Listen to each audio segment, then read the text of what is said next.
The Extraordinary Rendition of Janos Farkas. Chapter 35.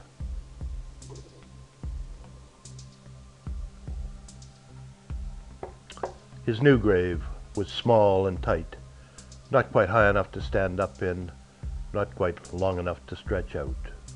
It was dark both day and night, and Janos didn't know which was which, or how long he had been there, or why he was no longer being interrogated. His old cell had rhythm, pattern. Mustafa and the guard coming in the morning to empty the shit bottle and bring breakfast.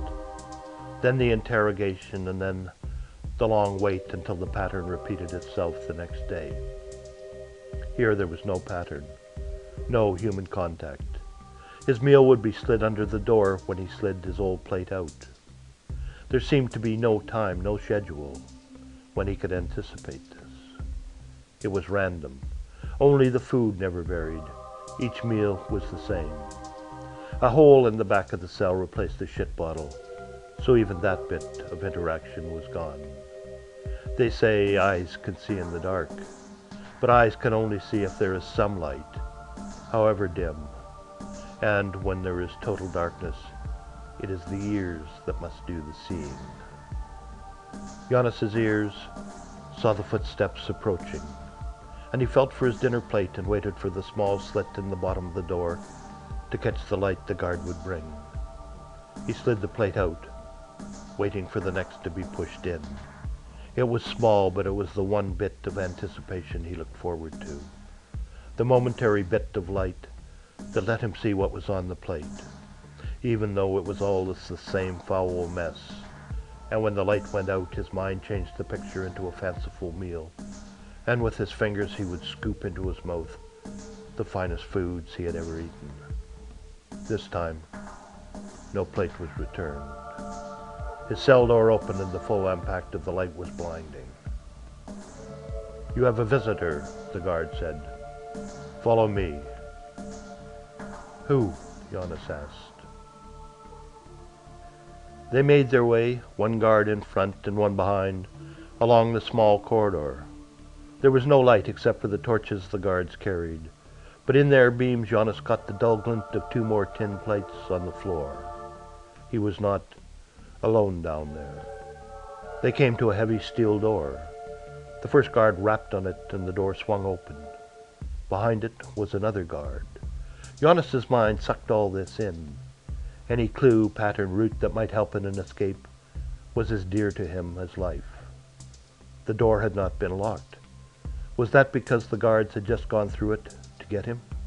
Or was it because the guards trusted the cell doors enough to not feel the need to lock the main door?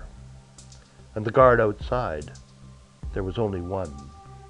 The room they went into was no more than an 8-by-8 cubicle.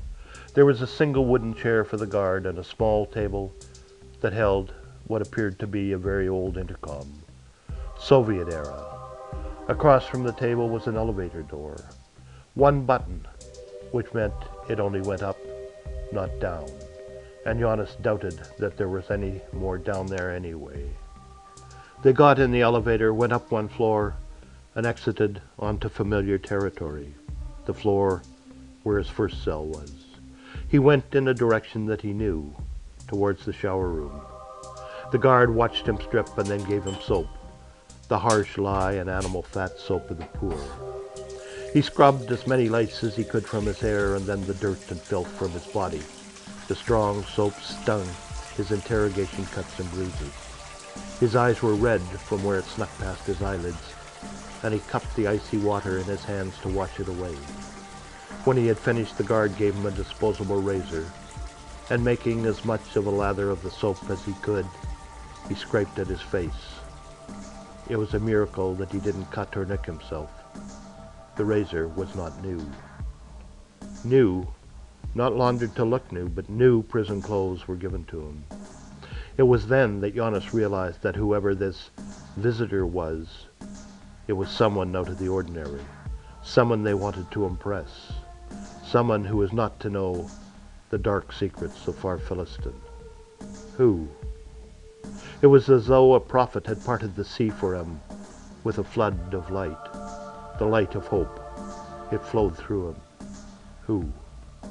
He was taken back to the elevator and up 2 more floors. The room he was shown into was not the interrogation room. There was no one-way mirror, only a rectangular table with a chair at the other end. He sat and waited, just as the guard at the door sat and waited. Who? Whoever it was someone to whom he would have to be careful with his answers. If Far Philistin wanted its secrets kept, then he would not be the one to tell them. His treatment had been fair, strict but fair. He had expected worse. He had told the truth. That was all an innocent man could do, tell the truth. No, he didn't want revenge or retribution. All he wanted was to get out and forget that the incident had happened. He knew he was a good enough actor to pull it off. He waited, and as the time became interminable, his mind started to spin the alternate theory, the theory that contained no hope and freedom but only disillusion and despair. He fought it, keeping the darkness at bay by imagining his escape, a daring escape where he overpowered the guard outside his cell, knocked out the guard in the cubicle by the elevator, took his uniform, and then took the elevator to the first ground floor. How many were there? Then he made it through the door and into the streets, the crowded streets where the faces became faceless. The actor in him reveled in this fantasy as the realist in him tore at it, pulling it apart, telling him that he needed a plan that was less heroic, more feasible. If he could get a gun, that would be a start. That would be real. How would he get a gun? You can either buy a gun or steal a gun. The guard with the pocked face, the guard with his breakfast, the guard with Mustafa changing the shit bottles. I have money, he had said silently, only his mind forming the words. Enough money for you to live in luxury the rest of your life. Money, women, cars. Live like a king. This was the Middle East. In the Middle East, money bought guns. The problem was they had changed his cell. The guard was no longer available to him, and the new cell, in it there were no contacts. Why was he in some kind of isolation cell? Why had that happened? The door opened, and a man in a dark suit wearing sunglasses came in. He sat across from Janos. "You are Janos Farkas?" the man asked. "Yes," Janos replied, waiting for the man to make some introduction of himself. "Are you a terrorist?" "No," Janos replied. The man sat quietly, his hands on the table, fingers touching, only the thinnest of smiles on his face. It was that thin smile that blipped in Janos's memory. The night of his kidnapping came back to him. The hangar, the stripping, the enema, the man in sunglasses. Was this the same man? The man in the hangar had pulled down his sunglasses for a second to look into his eyes. This seemed to be him. If only he could get a look at his eyes. The man with the walrus mustache had called him by name. What was it? His mind searched for connectors. "I remember you," he said, gambling. "Do you?" the man replied. "That's strange, because I don't think we've ever met. We don't exactly travel in the same circles. I am a diplomat, and you are—" "A terrorist? No," Janos answered. "I'm only an actor." "Perhaps we are all actors, Mr. Farkas." Janos ignored the confession. "What do you want from me?" he asked. "Nothing." "Then why are you here?" "Because I had a visitor today." "Who?" "Your wife." "Ein?" Janos answered, leaning forward with a look of excitement in his eyes. "Yes, Ein Thompson. How is she?" "She looked fine to me. She is worried about you." "How did she know I was here?" "A diplomatic slip-up. It wasn't believed she'd actually come to Damascus," the man replied, leaning back in his chair. "Can I see her?" "No." "Why?" "Because officially you're not here. So far she only thinks you're here." Jonas studied the man across from him. He seemed to be young, too young to be a player, more likely the messenger of a player. But the memory of the hangar came back. If this was the man, and he was sure it was, then this was the man who had given the nod of approval, the man in charge. Even the man with the mustache had looked towards him. Jonas thought of looking for confirmation of the man's identity, his power, his influence, by asking about the one with the mustache and the apple breath. And then he thought better of it. Remembering meant incrimination, and incrimination was not the path to freedom.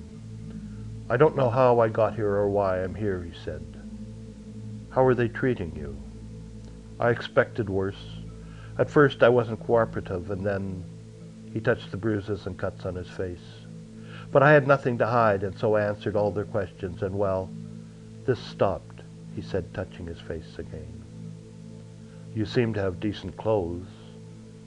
"Yes, as I said, I expected worse." "And the food?" "It's food." There was no answer to that, and the two men sat in silence facing each other. Jonas leaning forward over the table, and the other man leaning back in his chair, his hands on the edge of the table as if he were about to push himself away after a meal. Suddenly he leaned forward. "Mr. Farkas," he said, "I realize now that we have made a mistake. You have maintained your innocence, and I realize that there has been quite a bit of pressure to get you to confess otherwise. But there seems to be no real proof that you are anything other than what you say you are. There are also other leads that are taking us in a different direction. I didn't know this originally when I first saw your file in Berlin, but now I have taken over a more senior position here, and I have access to more information. You really are no longer of interest to us.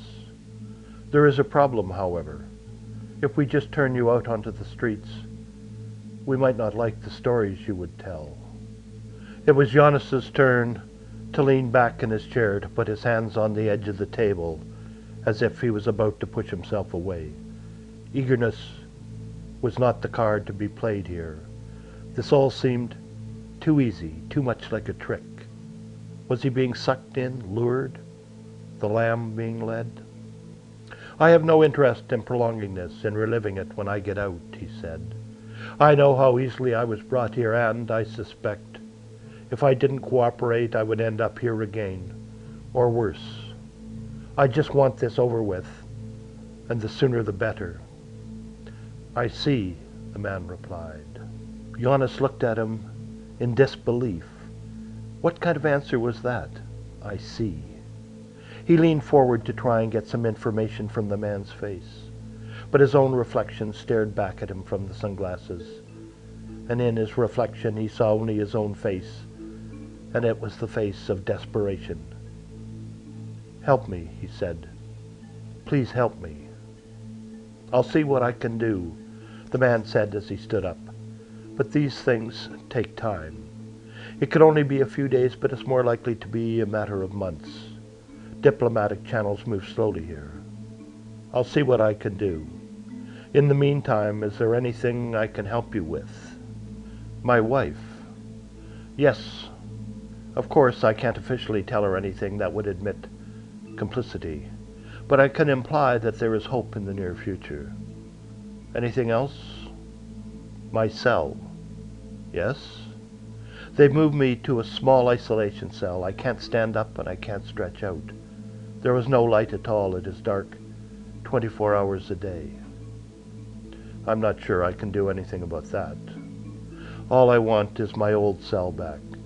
It would be nice to be able to stand up and stretch, maybe do some push-ups." "That doesn't seem too much to ask. I'll talk to the man in charge." Thank you, Mr. "You don't need to know my name," James said to him. "All you need to know is that if I can get you out, and I ever hear of you again, if you ever mention this to anyone, if there is even a whisper that you are involved in any un-American activities, then I will find you, and I will personally kill you. Is that clear?" "Thank you, Mr. James, Janos said to himself. We'll see about that. That's the end of chapter 35. Tomorrow, chapter 36.